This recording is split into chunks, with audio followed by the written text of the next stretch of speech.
dead will walk again.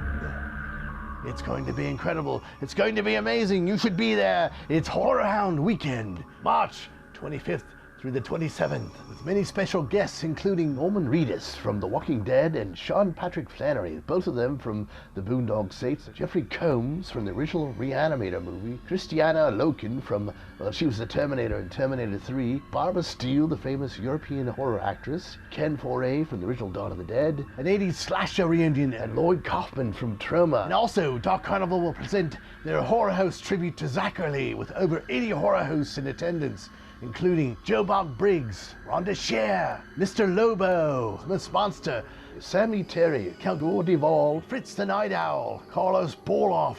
There are too many horror hosts for me to list them all here. You should check the website, horrorhoundweekend.com, for more information. It's going to be exciting. It's going to be great. It's Horror Hound Weekend. I'm Gunther Dedmund from the basement sublet of horror. And I, my fellow horror hosts, hope to see you all there.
Hello, my friends, and welcome to the basement sublet of horror.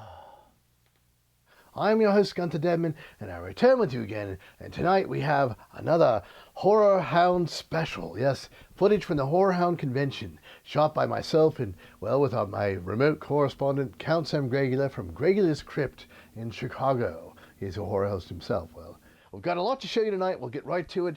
Let's go off to the convention floor now with Count Sam Gregula. Oh, and he ran into the producer of the Gothic Gathering, Jason Hignite.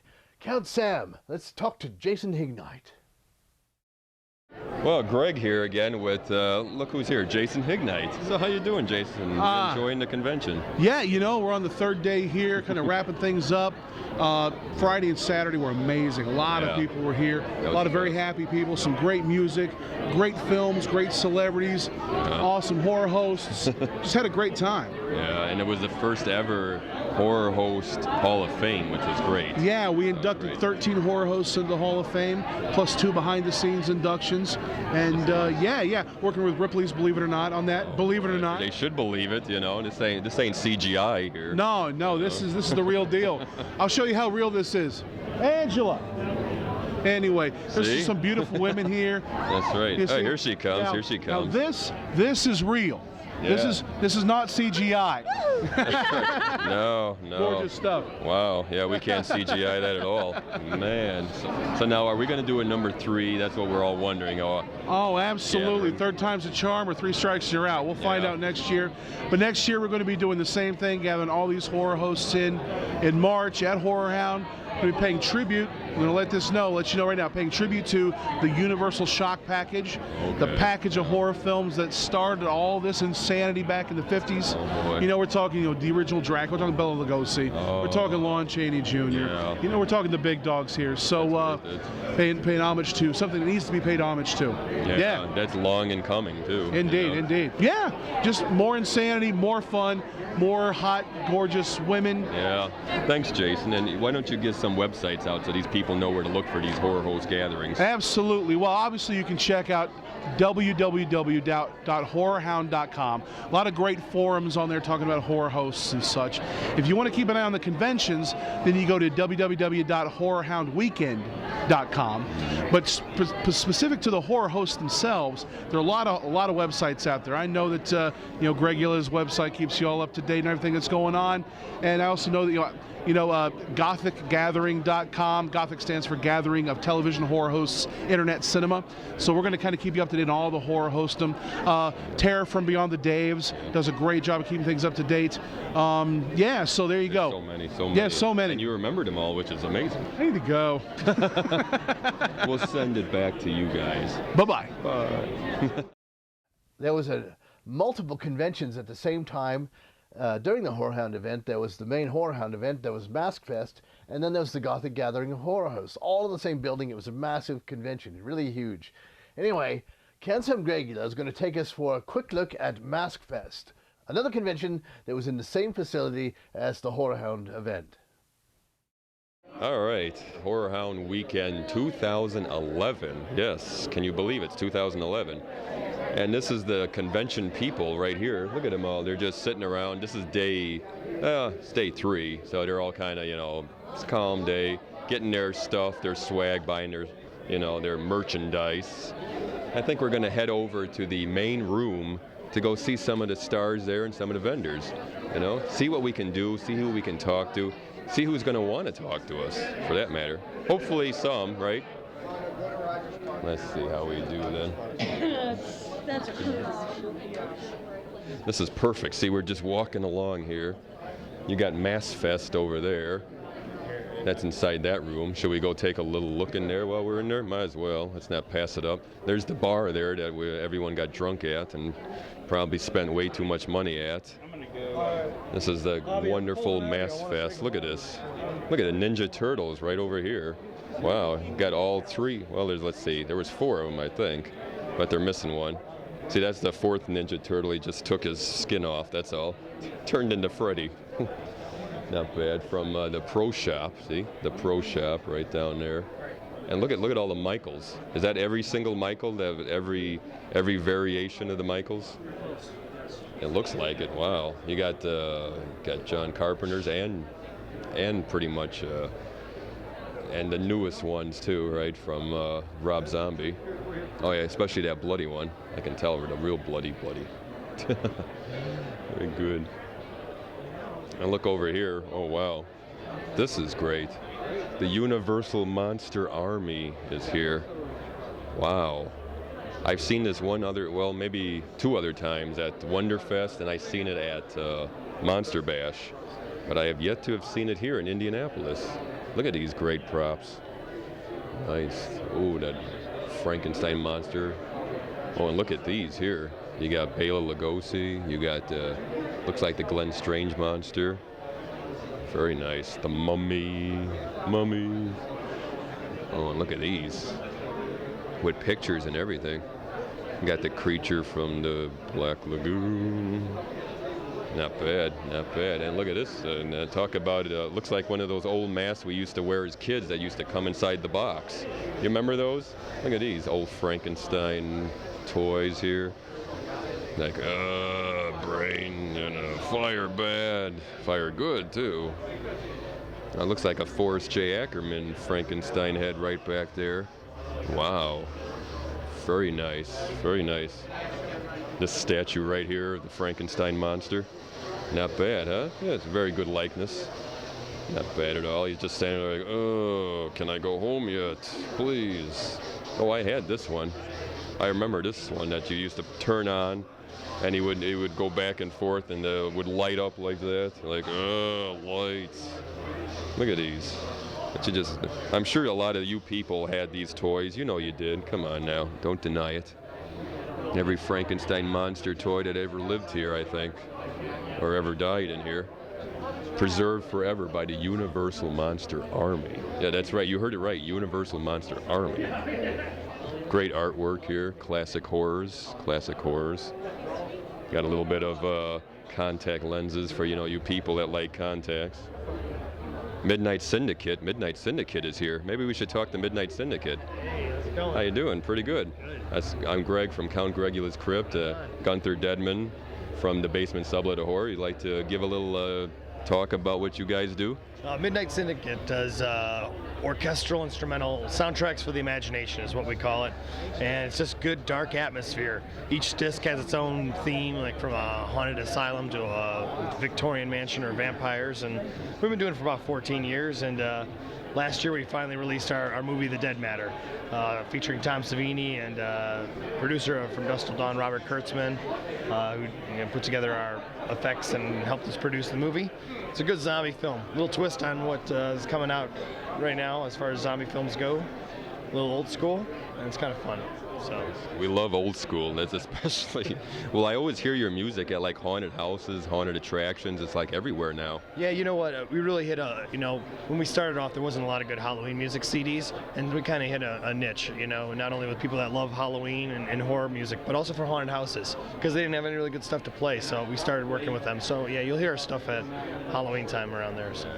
Well, I know you guys go to that Trans World show too, right? And that's where you get associated with all the haunt people. Absolutely. The biggest show for haunted houses is the St. Louis Trans World show. And then there's a couple other ones like Haunt Con that is regional shows that move around from place to place, which is cool too. But yeah, we go to all of them and sell and work with the haunted houses. It's a good thing. It's like it's our equivalent of radio airplay, I guess. You can't get a bigger audience that way, because everybody, all the teenagers, even adults.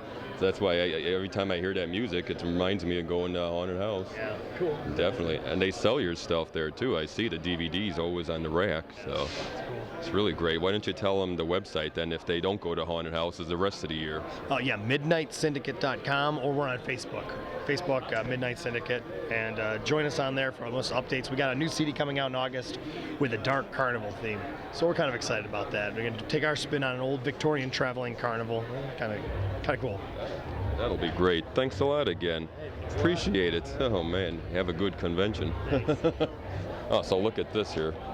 Wonderful mask. This is why it's called Mask Fest. See? Now you know why. Look at all these.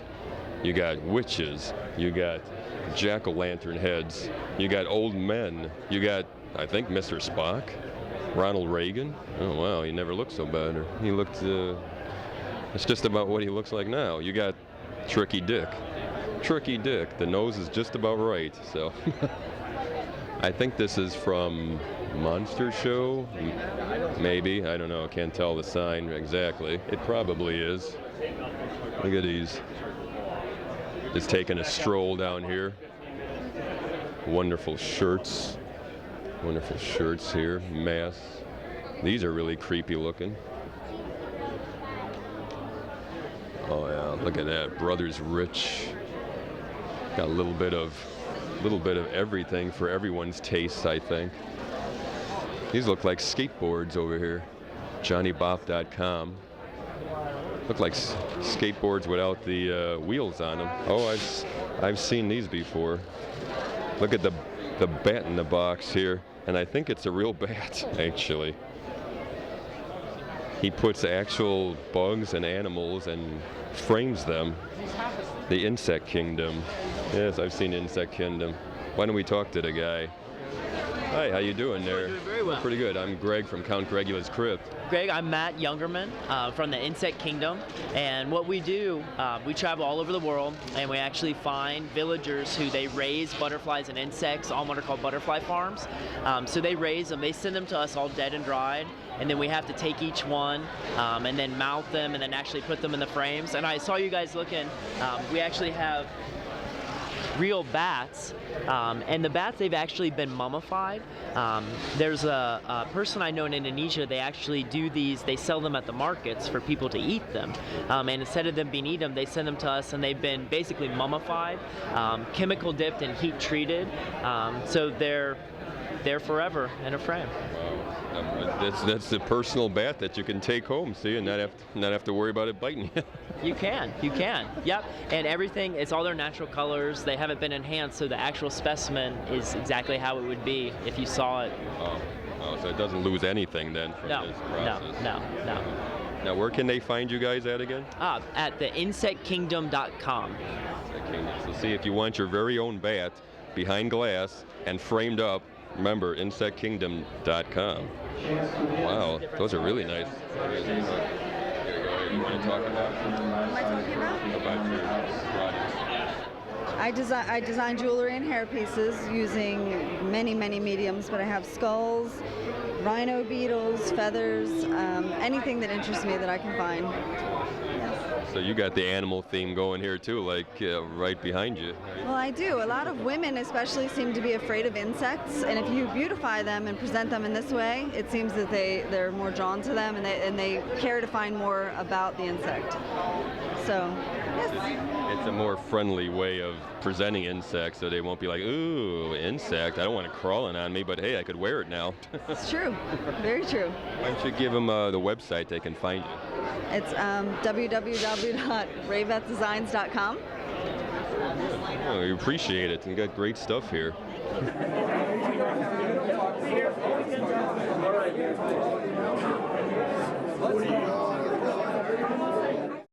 Little break.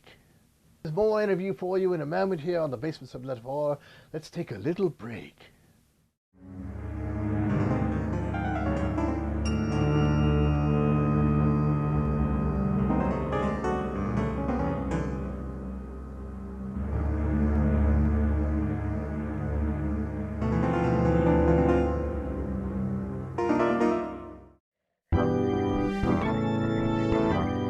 And now we return to the Basement Sublet of Horror. Much love to Gunther Dedmund and Count Gregula.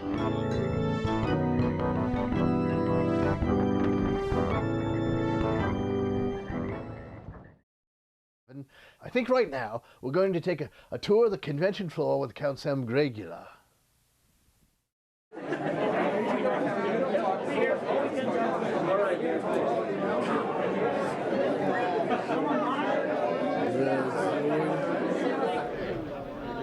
Right now you got Ken Forey, you got Sid Haig. You know, this while you're at it. Every camera comes out for this one. Got Sid Haig. Hey Sid. Hi, how you doing? Pretty good, how are you? Good, good. Do you mind doing an interview for us, if you don't mind? For what? That's for Count Gregula's Crypt. I'm one of the horror hosts that was in the other room. Ah, okay. Well, we'll talk about what you want to talk about. Oh, okay. Well, hello again. Greg here from Horror Hound Weekend 2011. Right now, I got the one, the only, Sid Haig. Hey, Sid, how are you? I'm doing good. How about you? Yeah, pretty good. Day 3 holding up, you know. It's the last of this year anyhow. Yeah. But have you enjoying your convention experience again? Yeah, I always enjoy the conventions. Fans are great. You know? It's always a fun time. The convention floor. Look at this. So wide, so many people here. It's just amazing. Take a good shot here of all Celebrity Alley and all the wonderful products here that everyone's selling. Shirts, t-shirts, DVDs. And now I'm happy to bring you an extended interview with Fritz the Night Owl. Fritz the Night Owl is a famous movie host on national TV during the 80s and I think part of the 90s as well. But a classic movie host here, and we're really glad to have him. And he has a lot of great stories for you. So once again, Count Sam Gregula, my remote correspondent, will take away the interview now. So go to it, Count. Right now we got Fritz the Night Owl with us, a legend in horror hosting. How you doing, Fritz? Quite well. This is a very exciting convention, and I'm glad to meet the Count Gregula from Chicago. Oh, I'm pleased to meet you myself. It's like, you know, Mutual Admiration Society. That's right. We got similar voices, though. I can see. You know, we both got that deep baritone type of voice going. The gods of the Janes have been kind. Yeah, right. Mine are Sicilian, so. Oh, see, I'm Italian, so we're in the same area. Yeah, not too far. My Sicilian family, at any time of the year or day, there is somebody who's got laryngitis. Is that true in your family? Yeah, okay. I think it is. It might be coming this weekend for me. Ain't that the truth? It's like, well, what do you do when you go to these? It's talk. And well, this is the very first one for me in about 20 years. Wow. And the ones I went to before were really nice, but they were like a terrific high school play or musical compared to this being a Broadway show. Oh, you know. yeah, this is like top of the line for the host. Yeah. 'Cause everybody from all over the country, and they were supposed to have people from Australia, but I guess they didn't make it. And I met a lot of really super people, and I got a chance to reunite with an old compadre of mine, Joe Bob Briggs. Oh yeah, Joe Bob. Who I was a guest host on his when he had the drive-in movie show on the movie channel. How cool is that? So yeah. it's like a reunion all over We again. hadn't seen each other for, I'd say, 20 years. We had corresponded, Christmas cards and a note here, there, and yon, but we really hadn't seen each other for 20-some years. Oh my gosh, He hasn't changed a bit either. I call him, I say, hey, you got to be the Dorian Gray. There's got to be a portrait of you somewhere getting grungier every day. Yeah, I've seen that you're back on, right? You're doing your show all over again. Right. I was on Channel 10 in Columbus from 1974 through 1991 and a half. Wow. And I was on 7 nights a week. One night of the week was horror films. The other 6 were like the musicals, the westerns, the dramas, the war pictures. Our program director was a movie junkie, and he always bought the best packages. Yeah. But the people who remember me most from the Double Chiller on Fridays must have done something right. I won 5 Emmys for my on-air performances. Wow. So congratulations. Yeah. 5 Emmys. And I've been in radio since 1959 when it was powered by steam. Oh my God! Yeah, steam, right?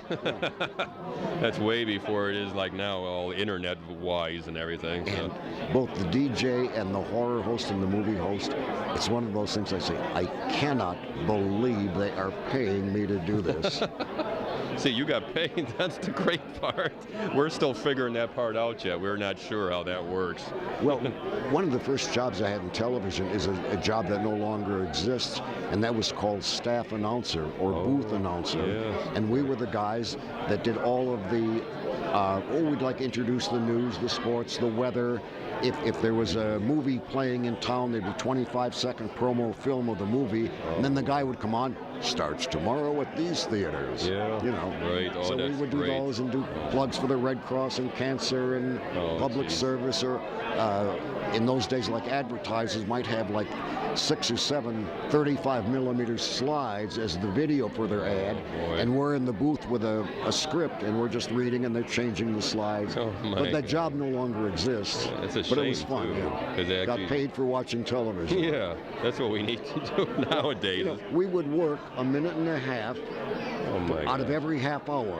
Yeah. Like the network show would run from 7 to 7:28 and a half, then the local station would have the minute and a half that we would do our You would do stuff. it right away, and it was live back in those days too, Yeah, right? yeah, really. There was And of nothing course, taped. much easier than unloading cement blocks in the sun. Yeah. Oh, well, one of the reasons they've got the mirrors on the glasses, when I started, they had what they called a starburst filter on the camera, and every time I turned my head, it would catch the light, and it would, this beautiful starburst would go flashing into the camera. Drove the dopers crazy. They loved it. But as it turned out, one of the owners of the station was a techno junkie, and when the new stuff came out, he'd always buy it. So he got lenses or cameras or something that didn't have the starburst. Yeah. So after about 2 or 3 years, like on all of the tapes you see now, you won't see the starburst. Oh, geez. But that people say, well, why do you have broken mirror on the owl glasses? No, And I get the extreme close up. when I started, I had my own hair too. Not in as nice a widow's peak as the Count, but it was in the ballpark, and I hope. In the ballpark. Yeah. Looks great. That's a story. And the glasses are right off the rack at CVS, which was Revco in those days. Yes. Oh, man. We spared no expense. No expense. Hey, it sounds like all of us, really. Well, I don't know how long it takes the Count to get into makeup. But gee, for me, it takes as long as it is to open a glasses case, put the glasses on, put on the vest, and that's it. You're done. See, and ready to go. I should have done that. I wasn't thinking I was going to keep doing this and doing this and doing this. I worry when nobody wants pictures or says, Fritz who? No, yeah. Oh, that'll never happen. Believe me. I hope. That'll never happen. And again, my best to the Count, and same here. I'm glad I don't have to take the time with the makeup and costume that he does, or expense. Or expense, yeah, no. There's Gunther right there right now.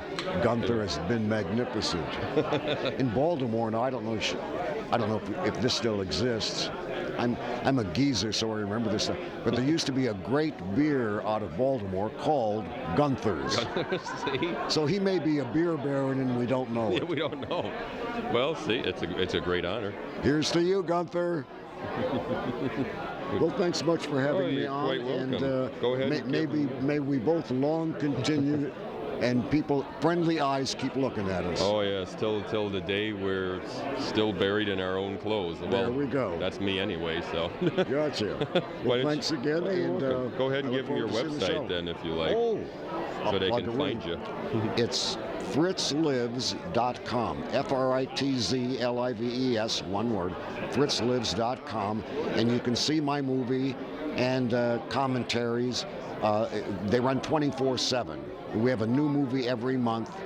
This month, which is March, we're doing, or April, the movie for April is Carnival of Souls. Oh. In the past, we've had Plan 9 from Outer Space, House on Haunted Hill, Santa Claus Conquers the Martians, yeah. Freaks, which has Wow, been yeah, our Freaks. best-selling tape here. Wow, Freaks! You don't see that too No, much. Yeah. I didn't realize it had been banned for 30-some years. Yeah, that's true, right? So we have a movie a month, and love all the friendly eyes, fritzlives.com. And now we take you to part one of our interview with the famous movie reviewer and movie host, Joe Bob Briggs.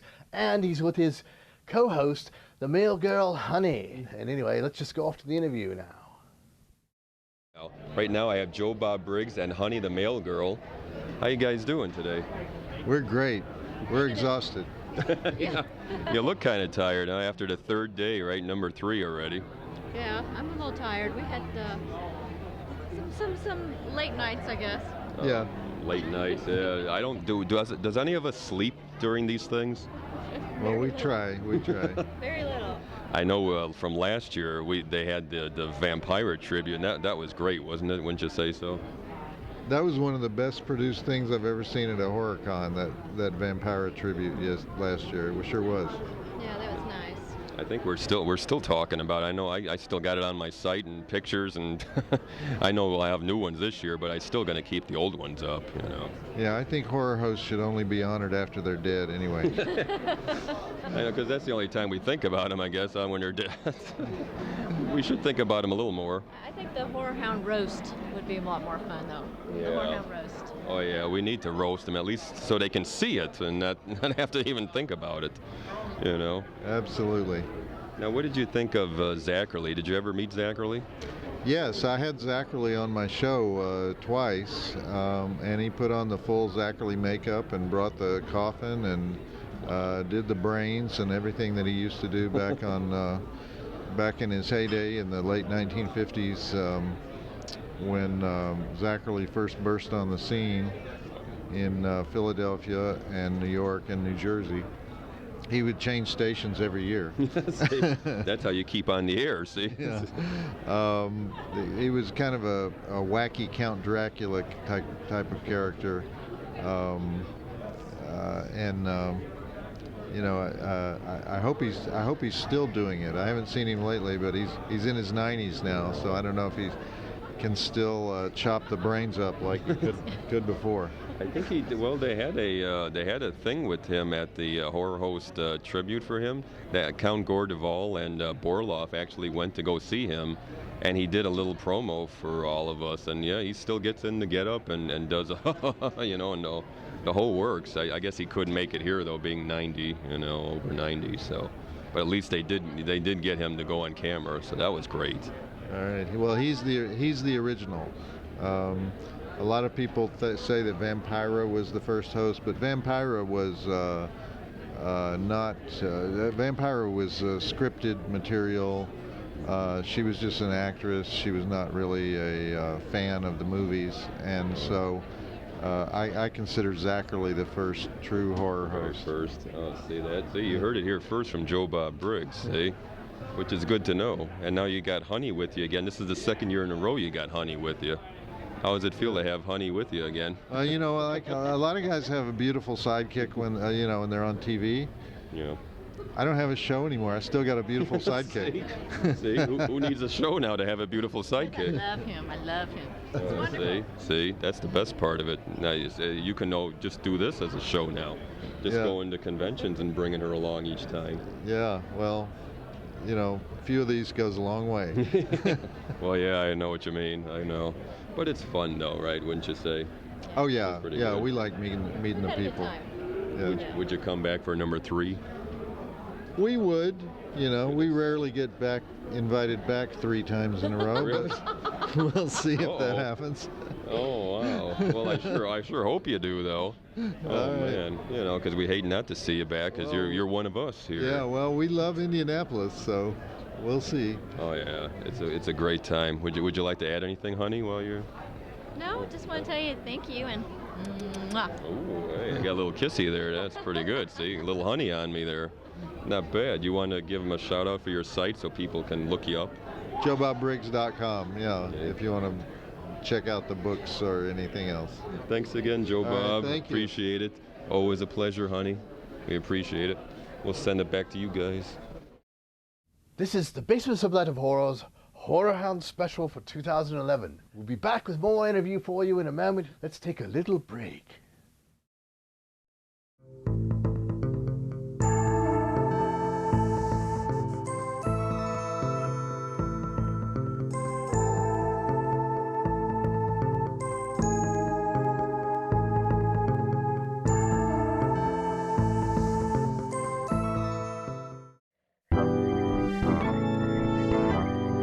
Watching the Basement Sublet of Horror.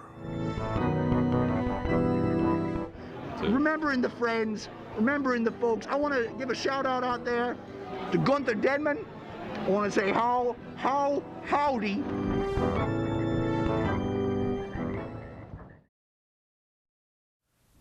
Brian Mays, also known under his art name of Monkey Goat Boy, was at the convention as well. Brian Mays is a really fantastic illustrator, artist, and he's been a really great pal to the horrors community. And he did an entire series of pogs you might have seen if you're on Facebook. But they're really cool. They're really nice, well done pogs. But well, let's go off now to Sam Gregula and Brian Mays, or Monkey Goat Boy. Right now I got Brian Mays. How you doing, Brian? Good. How are you? Oh, pretty good. But you know, lately you've been doing a lot of horror host graphics, pogs. You had a book. I did about 90 different illustrations for different horror hosts around the country. We were going to do a book, but there was a lot of little issues like, everybody, 90 different licensing. Just a lot of different little details, and it's like other work came along. So. Because you had to get everyone's permission and all that too. And so I let everybody use the work. They can use it for promotional purposes. Yeah, well, that's great. I've seen it everywhere. I think everyone's had at least buttons done or shirts or something. Well, a lot of times, like a lot of hosts, like especially the newer hosts, they don't really have a budget to do artwork. So like I try to help them out what I could. The ones that were kind of, mostly people I'd met at shows or. And you drove how many hours? 10? 9. 9. So. Yeah, it's a hike, but it's a fun show. Yeah, you wouldn't miss this for the world, would you? I'd miss it for money. But the world, no, not the world. You want to tell them people where you can find your work? Come on, go on. www.monkeygoatboy.com or look for Monkey Goat Boy on Facebook. On Facebook, because you do commissions, right? I do commissions. I will sell anything for money. Yep. So. Anything? Okay. So see, I don't know. Back to you, Ted. During the Horror Hound convention, we ran into Ivana Cadaver, the famous horror host from LA, who's, by the way, reviving her career, and she hopes to have a national, well, I'll let her tell you about that anyway. We'll go off now to Count Sam Gregula with Ivana Cadaver. Right now, I have horror hostess Ivana Cadaver. How are you, Ivana? I'm doing great. How are you? Oh, pretty good. Getting a little tired, but you know what, though? It's all in fun, so we're enjoying here. We're just going around, getting everyone last-minute interviews here. Yeah, it's been great.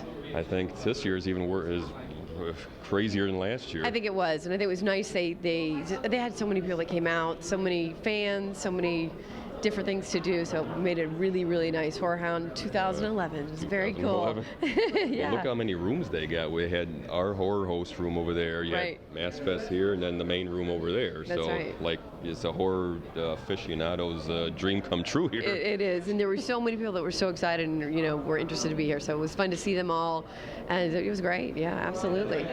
I did want to let you know that we are relaunching. When I say relaunching, we're getting some new shows done for Macabre Theater, and I've been saying it over and over and over and over again to all the fans. There's more shows coming, but we actually have a launch date, so it's going to be May the 3rd. So we're going to have a big party in Los Angeles, and the fans can, viewers and fans can check out the website, ivonicadaver.tv, middle of April, and it'll tell everybody where the location is. So if they want to, if they can come out, they can come out, and it would be great to have everybody. But then we'll have all new episodes. So I like to say that it's Ivana Cadaver, Next Generation of Horror. Next generation. Next see? Generation of Horror. It's great hearing that all the hosts that were doing it several years ago are now actually wanting to redo their shows and come back again, because I think it's not a dying medium like some people say, because now with the internet and everything. I don't think so at all. Yeah, I believe, we just took a little break. Every ghoul deserves to take a rest in the dungeon, and that's what I did. So, I took a little break. The show's never been off the air. It was constantly going in reruns, so I know everybody was going, oh my God, we've seen, Don't Look in the Basement 50,000 times. When are you going to get some new shows? So I finally put a date to it. So it's going to be May the 3rd, the launch party, and then new episodes probably, to come after that. So really excited about that.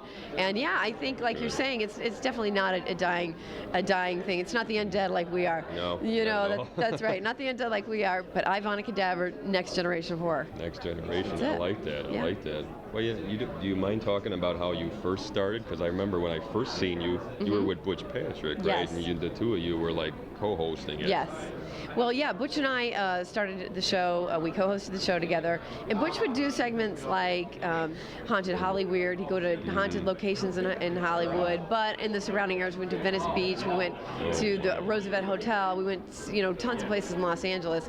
And he liked to do that, go on location to that. And then he would do some different, we'll be backs, and he'd get in my coffin, not with me.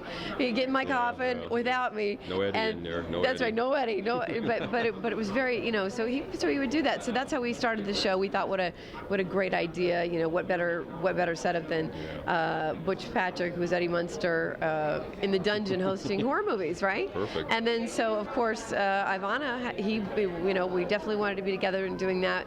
We've known each other for a long time.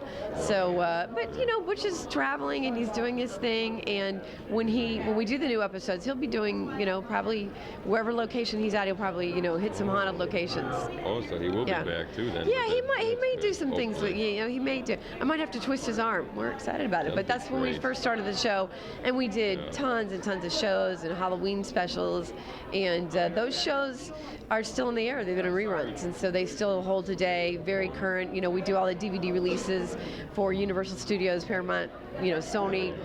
We do all the big red carpet deals for all those releases of Jason versus Freddy and what was it, King, Peter Jackson's King Kong, and just tons and tons of stuff. So we continue to do that. We'll have some new segments. Most of the things that I'll be doing will be at locations. So we'll probably go to the LA Coroner's office, and where I hear there's a shortage in sales in the gift shop. That's the truth.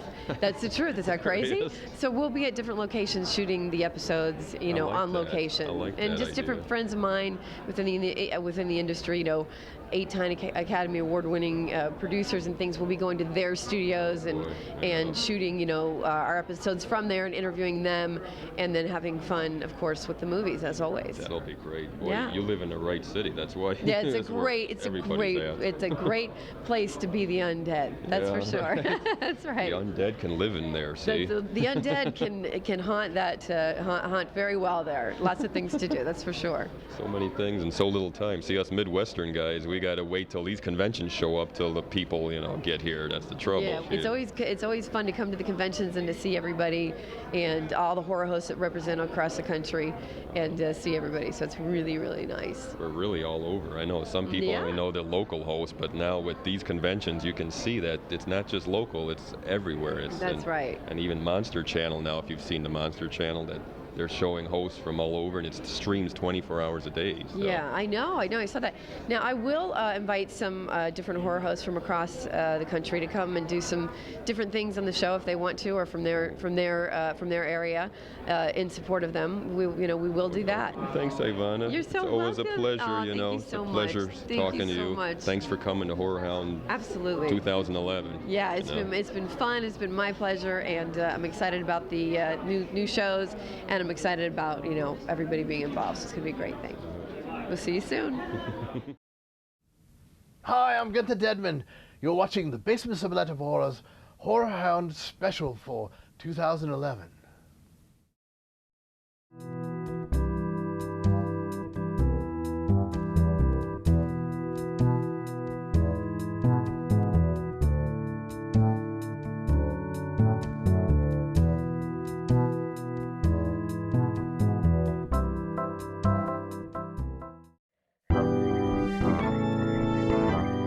You've been watching the Basement Sublet of Horror. Basement Sublet of Horror with Gunther Dedmund. Because when you really want stuff to actually work for you, you gotta hide it in the basement. From what I understand, Chuck D. Clown, put together a roast for the horror host from California, Mr. Lobo. And we've captured all of the footage from the roast, and we'll bring it to you now. Here's the horror host roast of Mr. Lobo. We're here in the Horror Host movie vault, and actually we have a couple of old timers trying to honk in here on our airways. They're trying to push us young whippersnappers out of the way. Oh, it's a cool area. So going on here? You know what my favorite movie is? What? The one over the one in the box. You know, the silver, the silver one. You know what my favorite movie is? The one I have hidden in the...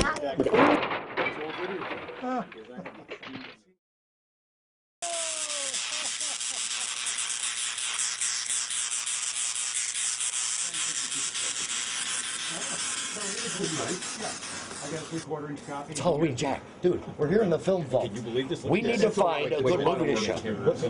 What movie is this? What do you got here? Who cares what it is? I'll show it anyway. I think everybody can see what's going on here. But, we're here in the Horror Host movie vault. And actually, we have a couple of old timers trying to honk in here on our airways. They're trying to push us young whippersnappers out of the way. Oh, it's a cool area. So, going on here? You know what my favorite movie is? What? The one over the one in the box. You know, the silver, the silver one. You know what my favorite movie is? The one I have hidden in the...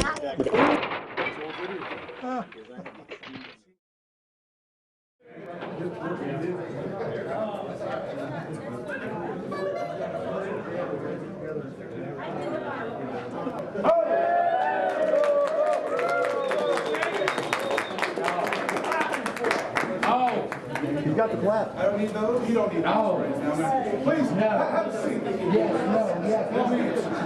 You hold this for him because he's not going to. Hey, Jay, what? I don't know who I'm introducing. Welcome to the first annual Roast the Host. Well, we want to thank you very much for coming, and I want to thank Lobo for being our first victim. I sure hope the people of San Francisco aren't going to miss you too terribly much.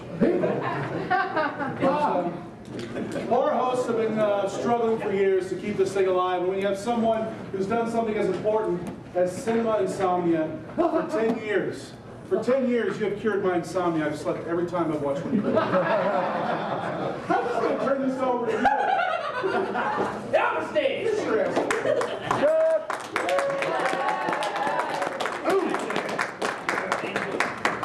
This Lobo is a star among stars. Uniquely talented, a true thespian, the kindest, warmest person I've ever known. A loyal friend, a true comedic genius, is, in fact, a very successful actor. It's true. What that means is he'll be around to take your drink orders very shortly. And his acting fame is on the local level. For those that don't know, Mr. Lobo does a show, a horror show called Cinema Insomnia. Right? Yeah. You can applaud for that. It is a show that is loved by so many, in fact, that he had to make money to keep it going. I don't really mind that though, I don't. I'm a charitable clown, it's true. and give to all sorts of charity cases, like this one here. Cinema Insomnia is actually a fantastic show. It truly is. Yes. If you've ever sat and watched it, you know that to be true. Obviously, nobody has sat and watched it, so you don't have to give the fake applause. It's all right. Cinema Insomnia, for me, can be compared to some of the cinematic masterpieces of the world. It's true. Things like Blade Runner or A Clockwork Orange, 2001: Space Odyssey, right? And Cinema Insomnia. They're all the same, every one of them. I can't stay awake for a single one. See? Now, I think it's only fair, if I'm going to come up here and waste time with all of this, that we probably bring somebody else up here to do the same thing, because I'm sure that a lot of people in here want to take their crack at you as well. So, I'm thinking the illustrious Count Godwall. We bid him welcome and enter into this hollow Mother stage. Scratcher? We're in the 21st century, where you read your cue cards off your phone.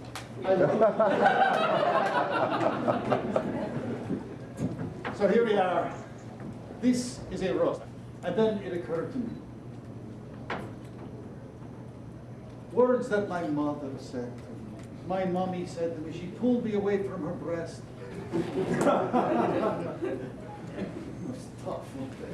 He looked down at me and said, Gore, if you can't say something nice about someone, don't say anything at all.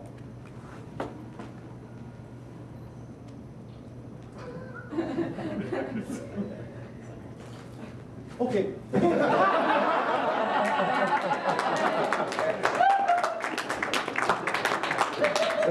Next up. Me? I guess I get to introduce myself?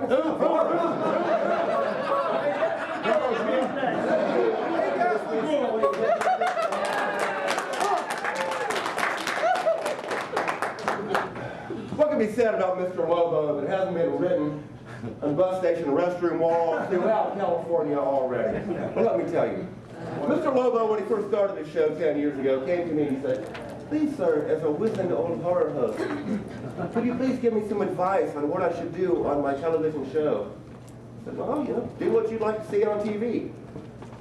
In retrospect, not the best advice I ever gave. Should have told him to do something entertaining, may have been a good thing. He recently extorted $10,000 out of his viewers to keep his show on the air. Well done, sir. A new horror host was. What else I got here? Let's see. Mr. Lobo recently started his own Horror Host magazine. Yes. All right, that's all I have. We love Mr. Lobo.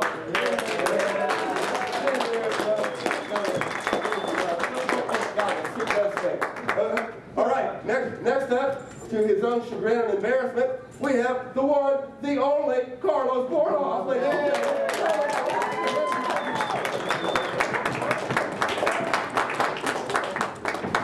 Do we have a video set up? Are we ready to go? John Zachary, everybody, we're doing exactly. Oh, Zachary. We were all the way to New York to talk to Zachary and ask him what he thinks to pass the test. I mean, this is Zachary. He's like the guy. He's going to put the guy. Crank up the volume. Enough not to be here. Shut up! What's this? What's this?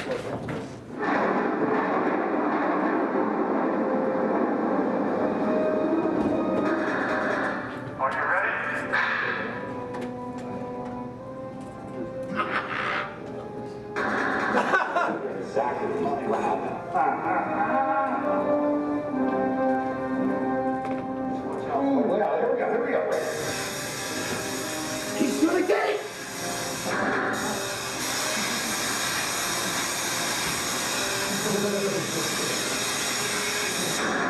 What would happen if somebody was to put their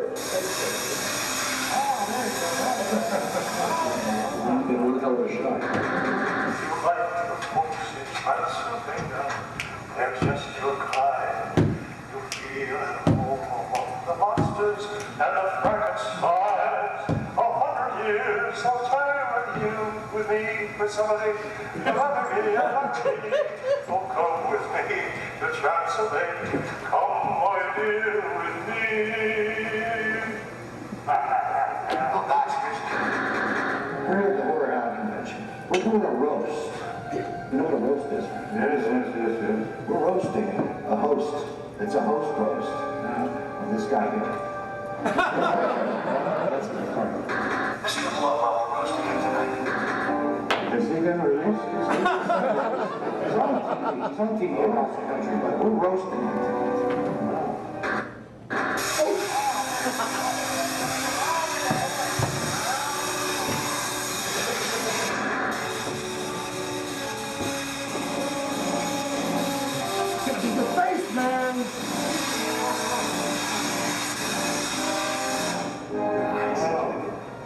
Well, give it to me and then here you go.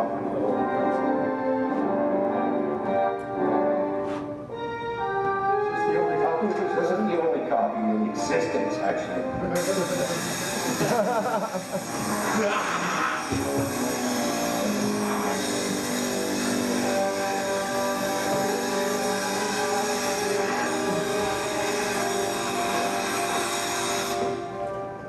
He's okay. He went through the thrill of being fired. You know what we'll do if we take this thing? Now you're going to get it now. It's because of the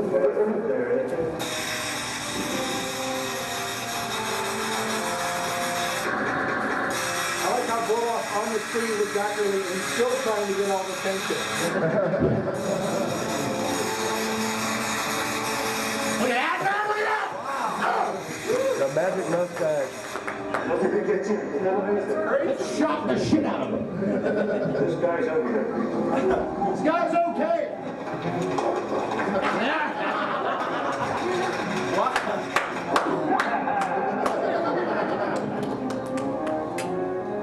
Are you gonna get it? Mr. Lobo, everybody! John Jackson says, In the city. Yes, he's being roasted by the oldest man on the planet, or almost, and the oldest man in horror hosting. That's for darn sure. Lobo! Your Honor, the prosecution rests. Does the defense have anything it wishes to say? Thank you very much. First of all, I'd like to thank Borlaug for being as incomprehensible as ever. When he put that video on, I knew that it would just be like jump cuts and nothing that made sense. just like cinema insomnia. And then when Borlaug, he's half the time he doesn't even let Zachary have the screen by himself. And he's still here, pointing at himself. And pointing at himself with Zachary. Yes? Zachary is 145 years old. 93! I think it's cruel to go in there and play games with the poor man like that. You know, he doesn't know what's going on. He thinks you're bringing him medicine, and you don't do this stuff. That's how we got in there. He doesn't know who I am. He just shouldn't know who I am. You know, I mean, I would love to be roasted by a panel of my peers, and I'm still waiting. I had a great time. I thought everything that everybody had to say was hilarious, and I certainly appreciated the completely incomprehensible video of Zachary. From the only horror host smart enough not to be here. Horror hosts. Oh, thanks.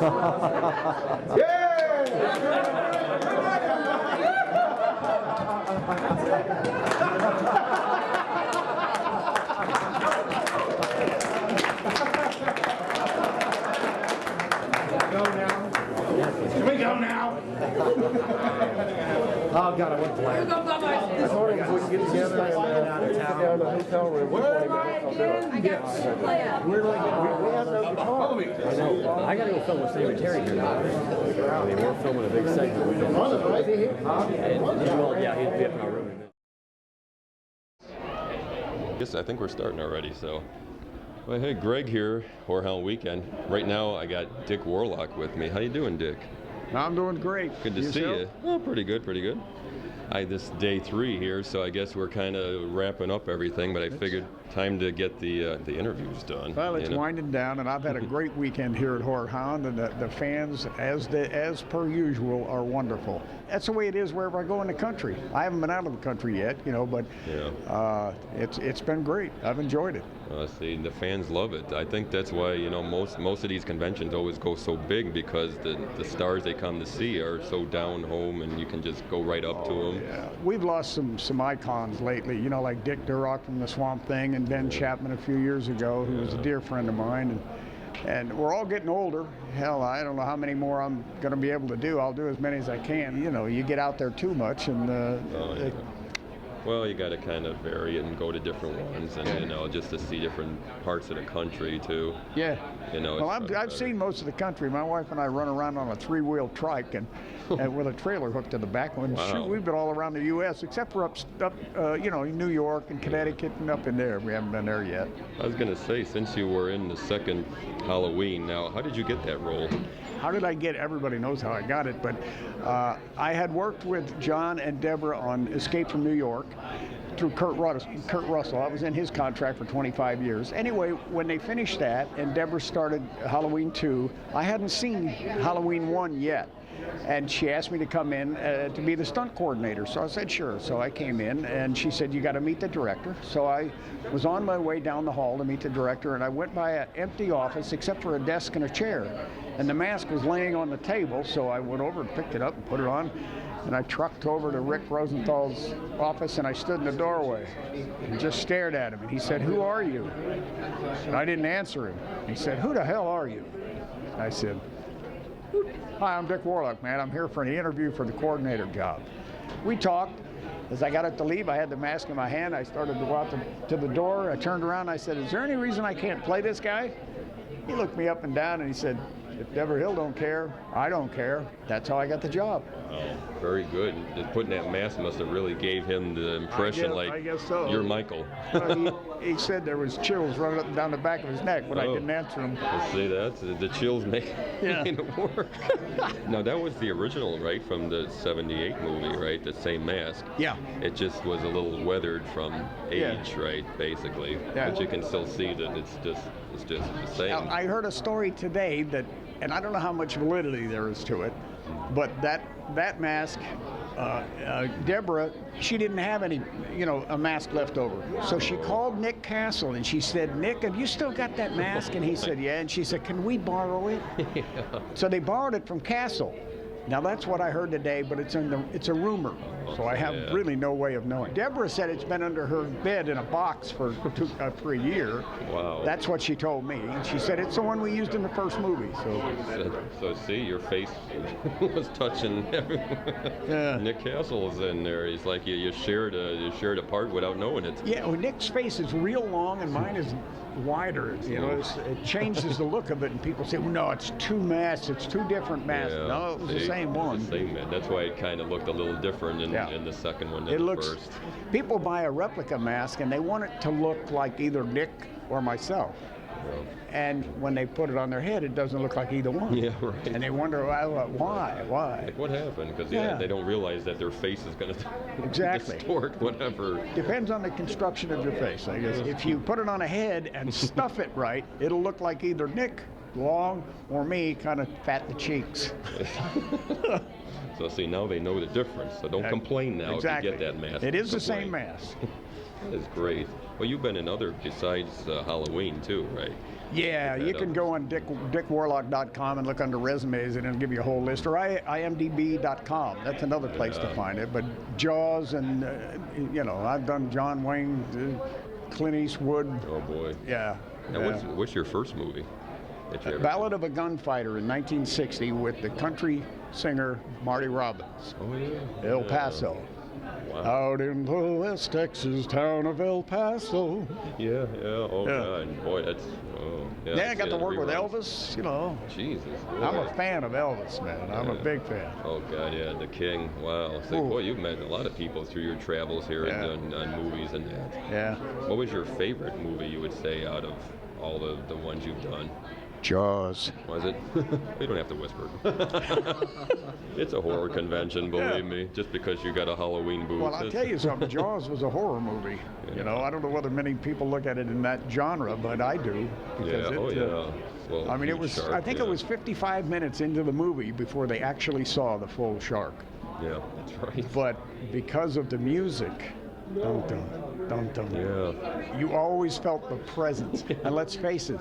It's in horror. It's the presence that scares the heck out of you. Right, right. You know, is he around the corner? Yeah, that surprise. Yeah, it's the scare. Yeah, I think that's what they're kind of getting away from now, though. Like with these newer movies, is they got to show blood, guts, and I don't know if I should too admit this, but I haven't seen any of the real new movies. I haven't seen either of the remakes, the Halloween remakes. Not missing too much. Well, I was told that. Just for me personally, my son called me, my oldest boy, and he said, "Dad, you wouldn't like it."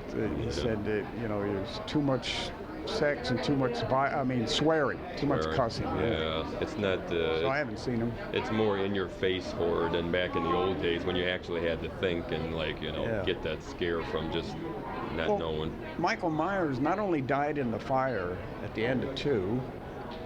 But he grew to be 6'8". Yeah, right. In no time. How did that happen? I didn't know fire makes you just shoot up, you know? It's like, wow, he became Super Michael then. But to you guys out there that like those, hang in there, stick with them. Yeah, you know? yeah. There's something it's for all everybody. Personal taste. Yeah, that's right. We're not bashing them. You still love any aspect of this genre. It's Absolutely. Just that us personally like. Is Tyler Mane out on the trail? Is he doing these things? I think he is. Yeah, they should get him here then. They should have a reunion with all the Michaels, really. Yeah. You know, at least the ones that are still doing this kind of thing or going around. Well, the only reunion that I know of was I helped put together was at Fright Vision in Cleveland years ago. Yeah. And then the 25th anniversary and the 30th anniversary, we all met up and sat on stage and had a ball. It was a blast looking at all those guys. The Haddonfield one, right? I think I remember looking it up online. I was thinking of going to that, right? John Carpenter and Jamie Lee, I think, showed up. Right. Right, but now they kind of just break off and. Yeah, they do. Jamie Lee, in fact, didn't show up in either one of those. Oh, she didn't come? No. No, and neither did Carpenter. Oh. You know, it was before John got into doing them. Oh, now, I see. Now that he has done them and Nick Castle has done them, I'm waiting for Jamie Lee to step up and step out of her role as a spokesman for the Aviva or the other whatever. I know she writes books, and they're fantastic books, children's books.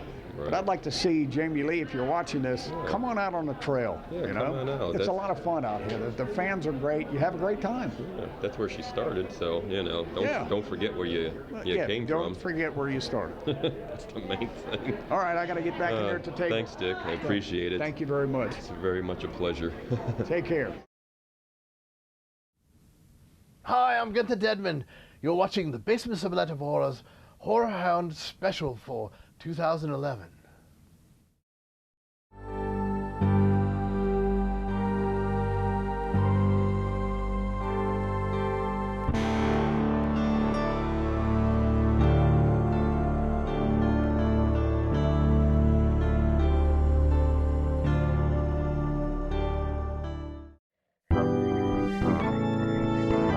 You're watching the Basement Sublet of Horror. What about that Gunther Dedmund? Man, did that guy make a splash here or what? You know, my stuff's waterproof, man. I got the blue suede shoes look at the on. blue suede shoes. Oh, yeah. You're watching the Basement Sublet of Horrors Horror Hound Convention Special for this year, 2011.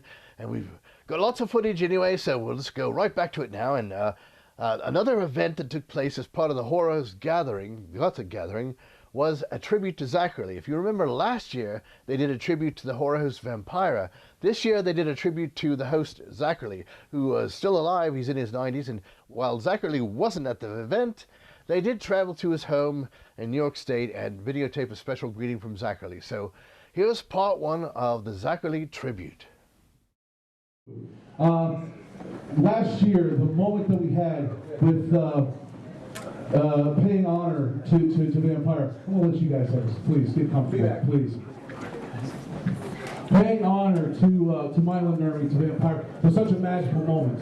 Sure. And it needed to happen. It needed to come from the horror host community. But here tonight, another moment needs to happen. Because if Vampire was the queen of horror hosts, then by all means, John Zachary was the king. And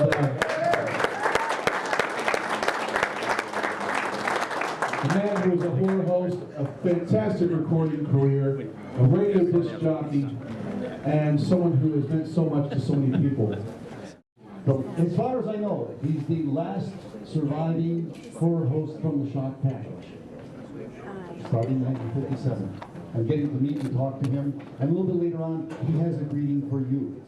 We went up to New York, as Carlos said, to get it, and it was a magical moment there. But I'm not going to talk about this. We have a lot going on here tonight. But we have some people here, though, who would like to tell you a little bit about their relationship with Zachary. And we're going to start with see him. I was sitting there, and this gentleman got on stage, and I was just blown away by the way he hosted this. So I had to go back and say, who was this masked man? Who wasn't wearing a mask? And I find out that way back in '85, he's in this movie Cave Girl. And then you look through his resume, and it's like every great television show ever made, he's had a role in, or ER, a sex offender in Boston Legal.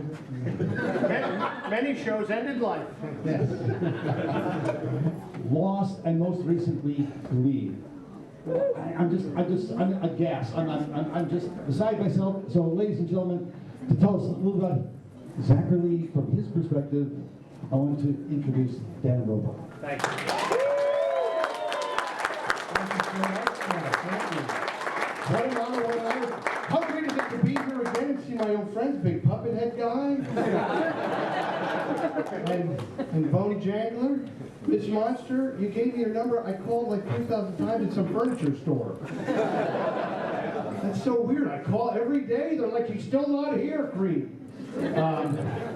Listen, I know the night is going on, and I know Jason was ready to go get Joe Bob Briggs, which would have been funny. We should all go to the bar and harass him out. But listen, it's simple.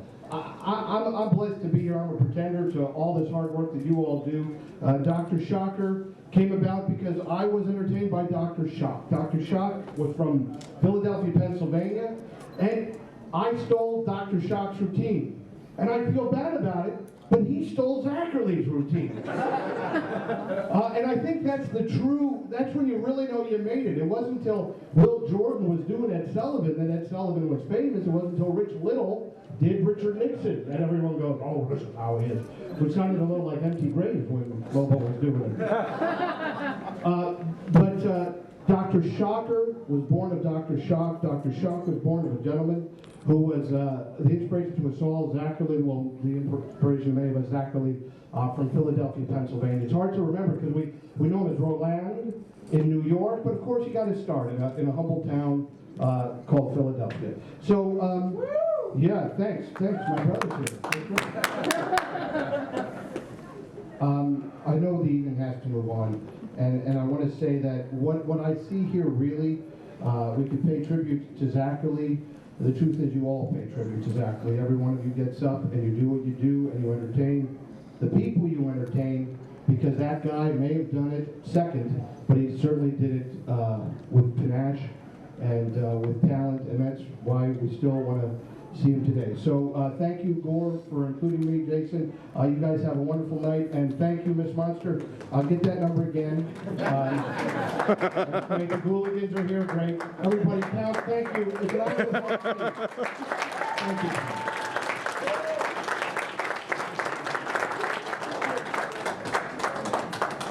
Down with the camera. What's he doing?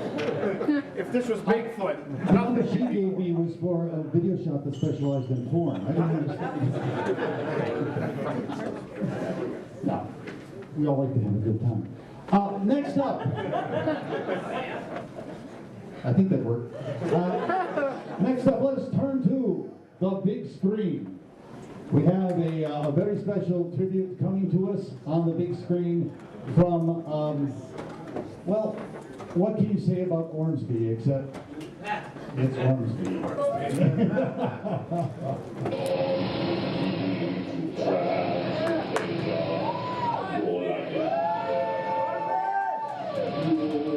Round in Transylvania, cobwebs in your hair. Oh, hello, Hound. Hello, all you unconventional conventionists. Ormsby here from cinema. Insane. Located on the haunted lighthouse of Mastic. I wish I could be with you in Indianapolis. Tonight, you're honoring my personal hero, Zachary the Cool Ghoul. My mother, she was an original monster kid, and she used to watch Zachary back in the 1950s when he aired here in New York. Growing up, she'd tell me tales of Zachary, about his undead wife, my dear, who was never seen, about having jumped in and out of movies, and of course, his giant amoeba. I think Mother had a crush on him. Finally, in 1982, I got to see Zachary in action. He hosted Channel 9's Gorilla at Large in 3D. Since then, I've lived my life by Zachary's motto, a wicked thought will pull you through. If Vampira is the mother of all our hosts, then Zachary is our father. And we are all his illegitimate children. Tonight, we salute Zachary the Cool Ghoul. And as I leave you, instead of saying my usual, stay insane, let me say instead, good night, whatever you are.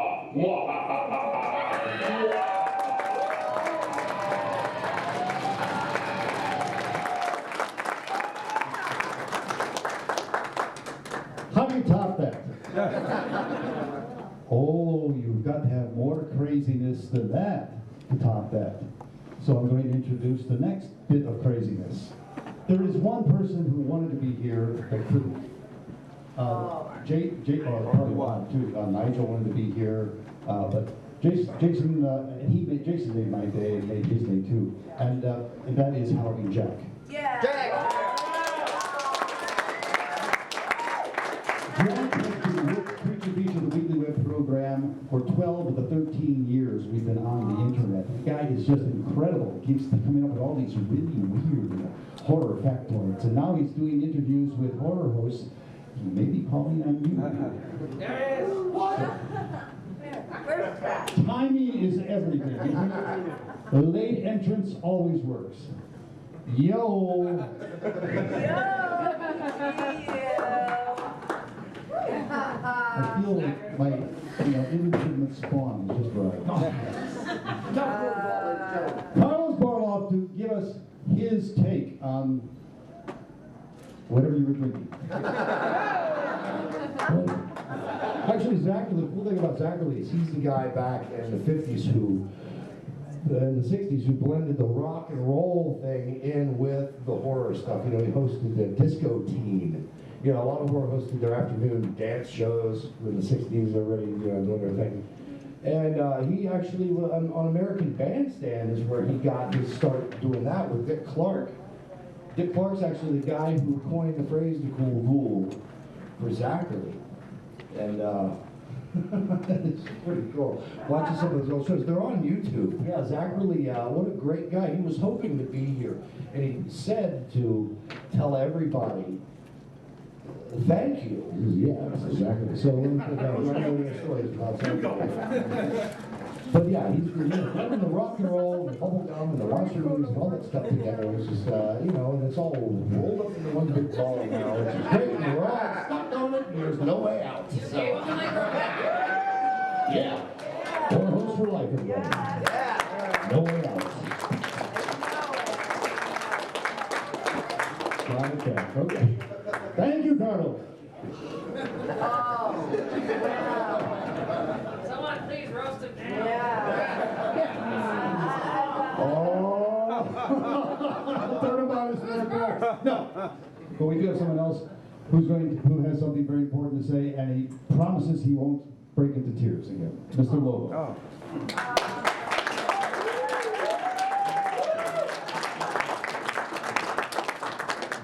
Zachary is one of the few horror hosts who is recognized even by people who don't know they're recognizing him, you know? I think there's an old episode of the Flintstones where there's a character that's almost dead on imitating Zachary.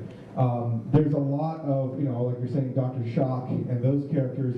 I mean, that is the true test of something where they literally become a representative of, you know, an icon. You know, of course, no other way to say it.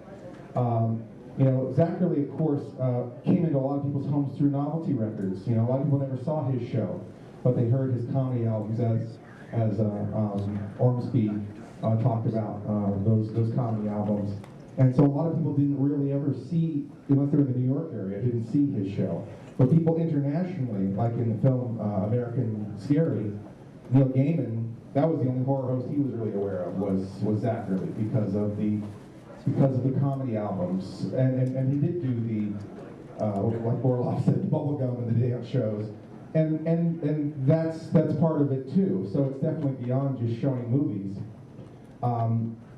He was this character, because when you watch it and you try to break it down, it's like, oh, why is this guy such a genius? And you watch it, and he's like laughing, and it's half sentences, and you know, nothing's making, you know, it's just burns a pickle in an electric chair and wanders around. And you're like, wow, this should totally not make any sense whatsoever.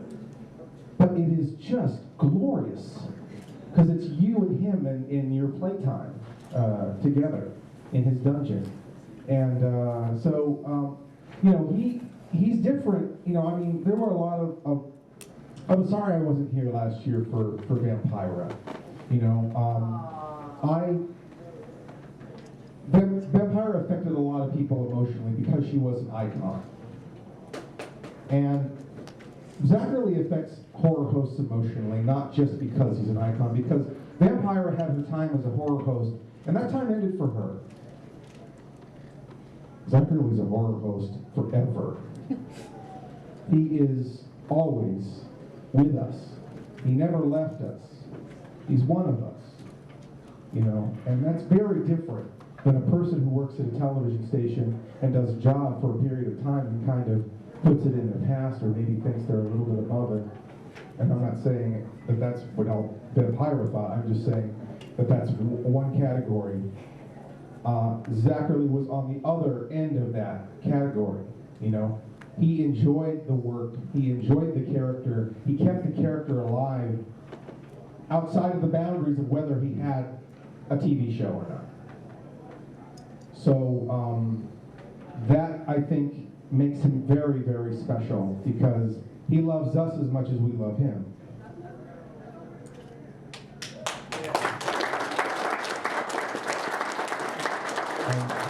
Back to Frank Gore. Thank you. You know, when we went to visit him, and we will get to just a second, we'll get to visit. His set is actually, parts of his set are actually set up in the basement of a friend of his. And we went to shoot this there. And watching him walk into the set, it was like magic. And he likes toys. He's got his spark machine. You saw what he did to Lobo. His Jacob's ladder. 30,000 volts. And in case you didn't notice it, at the very end, his finger got in the spark. That's when he jumped. Went, didn't kill him. And what's so cool is he's still with us. And he is going to enjoy this so much. Ladies and gentlemen, I'm going to call upon our good friend Halloween Jack to introduce Zach.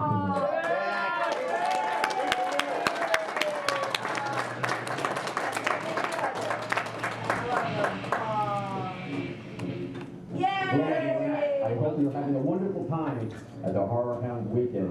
And I really wish I could be there with you. It really breaks my heart not to be. But right at this moment, I wouldn't give up my spot for any single one of you, or for anybody on the face of this earth. You see, I have the extreme honor of talking to you about the man, the legendary horror host that we are here to pay tribute to, John Zackerly. Now, when I was a wee little ghoul growing up in New Jersey, Zackerly came into my life when I first saw him on WPIX in New York hosting Hercules cartoons, and then later on, Chiller Theater.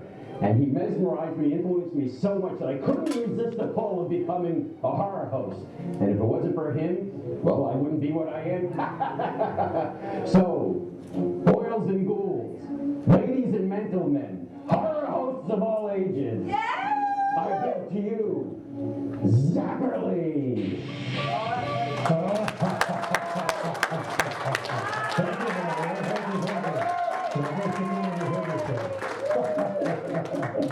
Well, it's a great privilege to be here. Well, I'm not there, but I'm here, if you understand what I'm saying. I reached a point in life when I don't move around much.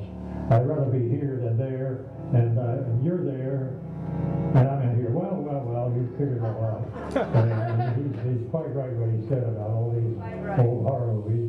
And it's a great pleasure to be here with all you people who are here to meet all the hundreds of people who have been on television introducing late night movies, you know, the old black and whites. They were the best kind, weren't they? Oh, well. Great times we had in the old days. And I want to mention the fact that there were people down in Florida, I recall, I forget those guys' names. We went for many years, a team of people in Florida, by the way, they call themselves Empty Graves. And after a while, when he went through all the horror movies, he changed the name to Empty Space. Empty, you know, well, there you go. I don't know, but he and his troupe lasted a long time. And there were people all over the country in those days when the films were first released for TV, the black and whites from the 30s, and Universal Pictures, you know, Frankenstein and Dracula, and The Son of Frankenstein, The Invisible Man, all those wonderful old black and white films. And suddenly I found myself doing down in Philadelphia, that's in Pennsylvania, and it's still there. I don't know why. And in fact, I went back there and got a big award a few months ago for all the years I put in on TV and later on radio, mostly in New York City, which is another story entirely. You don't know who you're going to meet with the subway in New York. It's a pretty scary situation. But later. But anyway, I understand that Vampira was not here. She's passed away some time ago. And she began it all even before the movies were released. The Universal films out there in Hollywood. She used to ride around in an open air car, you know, all dressed up as herself. And she went on for years and years. I never met her. And there's a good chance I'll meet her later on, you know, on the other side. I'm sure she's there waiting. You can laugh about it because I only got a few more years to go. In fact, it could happen right now when I'm sitting here. I can go.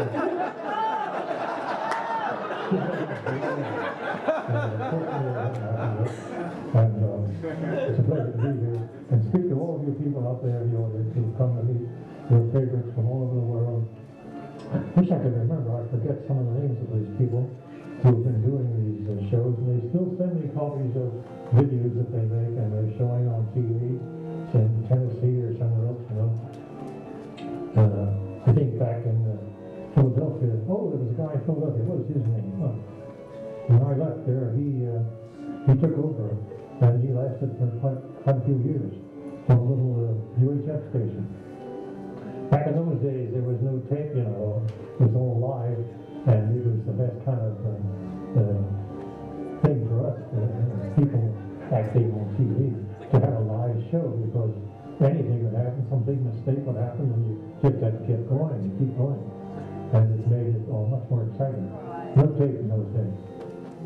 Didn't get into tape until I moved to New York City, and the same experience I'm seeing. I'm sure if they started way back in the late 50s when the films were released all over the TV. So,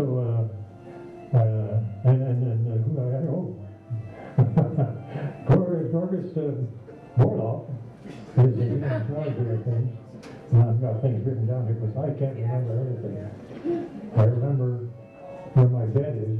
I'm in New Jersey right now at the Spermani Mansion in the basement where all these wonderful things here that he's collected, and some of the things I used on TV, like this thing, and this was sent to me by a wonderful lady. We got great things sent in by all you people who are now fans of all the TV hosts who are still alive and thriving. Well, I want to thank you all for coming, and I hope you have a happy time. I'm really sorry I just can't be there, but I wouldn't even come out there just for the Indianapolis. What a name. When I was a kid, I always heard about that because of the big bicycle, because of the big racing extravaganza every day. How does that happen? I don't know. Is that before he could buy some big trip or something like that? Everybody comes and gets in that big stadium and watches guys go around, especially in the old days when they had those little strange little fast cars, you know, the driver was very exposed. Now the driver is covered with all kinds of security things that they won't get killed. And more fun, right? I'm actually nice to know they have. And I wish them all good luck. They really put their lives on the line. Well. I'm going to sign off here, and I'm sorry I'm not there to meet you all in person. I haven't had a lot of you because of the conventions we have in New York called chiller conventions twice a year, and you show up there. Fewer and fewer people are showing up. But remember, way back in 1960, that's a long time ago. Well. It's fun to see you at the conventions, but I don't really travel much, and I appreciate the fact you're all gathered here in Indiana and Indianapolis. Are you ready?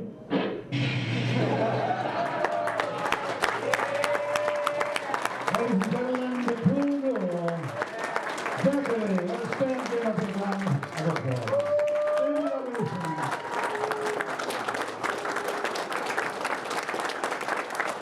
And again, I give you all a big round of applause, and also big thanks to Jason for putting this together.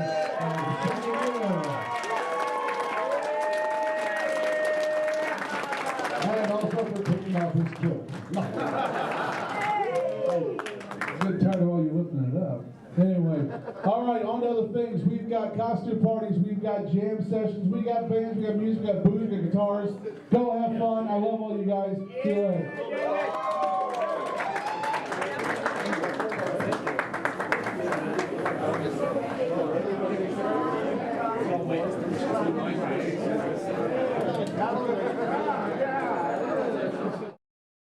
Thank you for watching our Whorehound special for this year. We had a great time at the convention. I'd like to thank Nathan Whorehound and Jason Hignite and all the other people for inviting us there. Also, I'd like to thank Count Sam Gregula for being my correspondent on the floor there.